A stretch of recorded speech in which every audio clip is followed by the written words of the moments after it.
शृंगारासह आपणा सर्वांचं स्वागत करते. जे मी नेहमीच सांगते, मनाला वाटेल त्यावेळेस व्यवस्थित राहा.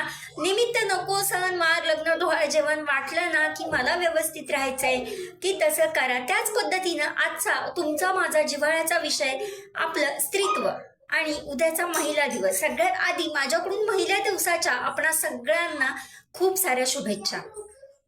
आजची स्त्री माझ्या प्रत्येक सखीमधील किंवा मी सुद्धा, आपण प्रत्येक जण पहिलीची आपल्या लाईफ मर्यादित चौकट होती, चूल आणि मूल, रान्ना वाडा उष्टी काढा, यातून कुठेतरी हळूहळू आधुनिकतेबरोबर बाहेर पडत आहे. चांगली गोष्ट आहे, पडलंच पाहिजे. स्वतःचं अस्तित्व निर्माण करण्याचा प्रयत्न करत आहे. मग तिला इथं सहकार्य किती असतं? 100% असतं. इथून ती 100% निवांत असती. भले ती शरीराने बाहेर जात असेल, पण मनाने किंवा मानसिक दृष्ट्या तिला त्या गोष्टी